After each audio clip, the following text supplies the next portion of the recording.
தமிழ்நாட்டில் டெங்கு பரவலின் தற்போதைய நிலை குறித்து தமிழ்நாடு பொது சுகாதார மற்றும் நோய் தடுப்புத்துறை இயக்குநர் செல்வ விநாயகத்துடன் நமது செய்தியாளர் வீரகுமார் நடத்திய கலந்துரையாடலை மீட்டாக்ஸ் பகுதியில் தற்போது பார்க்கலாம். தமிழ்நாட்டில் டெங்கு பரவலின் தற்போதைய நிலை எப்படி இருக்கிறது என்பது குறித்து பேச தமிழ்நாடு பொது சுகாதார மற்றும் நோய் தடுப்புத்துறை இயக்குநர் செல்வ விநாயகம் அவர்கள் நம்மோடு இருக்கிறார். அவரிடம் கேட்கலாம். சார் வணக்கம். தமிழ்நாட்டின் தற்போதைய டெங்கு காய்ச்சலினுடைய பரவல் எப்படி சார் இருக்கு?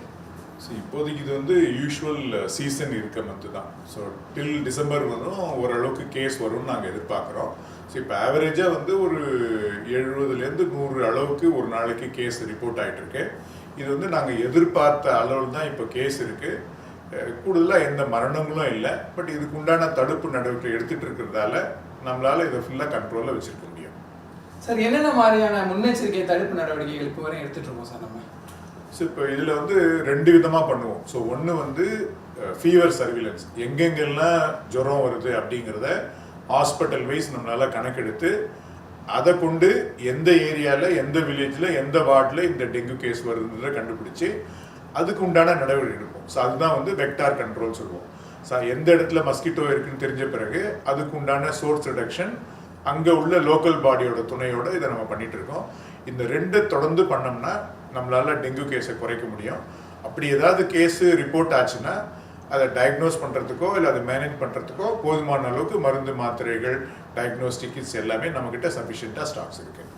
சார் இதுவரை எவ்வளோ பேர் சார் பாதிப்பு அடைஞ்சிருக்காங்க? எத்தனை உயிரிழப்புகள் சார் ஏற்பட்டிருக்கு ஓவரால் தமிழ்நாட்டில்? ஸோ இப்போ இதுவரையும் இது வந்து ஜனவரி டு டிசம்பர் தான் நம்ம கணக்கு வச்சுப்போம். ஸோ ஆல்மோஸ்ட் ஒரு 12,000 கேசஸ் இதுவரையும் வந்துருக்கு. இது வரைக்கும் ஒரு 5 தான் இறப்புகள் ஏற்பட்டிருக்கு. இந்த 5 இறப்புகள்லையும் பார்த்தீங்கன்னா ஒரு டிலேடாக வர்றதால தான். ஸோ இந்த மாதிரி ஜுரம் இருந்தால் உடனுக்குடன் வந்துட்டாங்கன்னாவே இந்த இறப்புலாம் நம்மளால் குறைக்க முடியும். ஸோ பொதுமக்களுக்கு வேண்டுகோளே அதே தான். அரசை பொறுத்த வரைக்கும் அனைத்து முன்னெச்சரிக்கை நடவடிக்கைகளையும் எடுத்திருக்கோம். யாராவது கேஸு ஃபீவர் பர்டிகுலராக குழந்தைங்களுக்கு இருந்ததுன்னா தயவுசெய்து நாட்களை கடத்தாமையோ இல்லை நீங்களும் ஒரு செல்ஃப் மெடிக்கேஷனும் பண்ணாமல் அருகில் உள்ள ஆரம்ப சுகாதாரங்களோ இல்லை மருத்துவமனைகளோ வந்தீங்கன்னா உங்களுக்கு தேவையான டெஸ்ட்டு டயக்னோசிஸு ட்ரீட்மெண்ட் எல்லாமே நம்மளால் இலவசமாக கொடுக்க முடியும். சார் வருமுன் காப்பது வந்ததுக்கப்புறம் தடுப்பது, இது 2த்துக்குமே பொதுமக்களுக்கு என்ன சார் சொல்ல விரும்புவீங்க?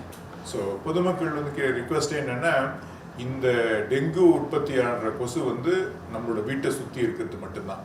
ஸோ இந்த கொசு வந்து அதனோட ஃப்ளைட் ரேஞ்சே வெறும் ஒரு 500 மீட்டர் தான். ஸோ அதனால் ப்ராக்டிக்கலாக என்னென்னா நம்மளால் நம்ம வீட்டை சுற்றி உற்பத்தி ஆகிற இந்த கொசு தான் நம்மளோட டெங்குவால் அஃபெக்ட் பண்ண காரணம். ஸோ அதனால் வீட்டை சுத்தமாக வச்சுக்கோங்க. வீட்டை சுற்றியும் தண்ணி தேங்காமல் பார்த்துக்கோங்க.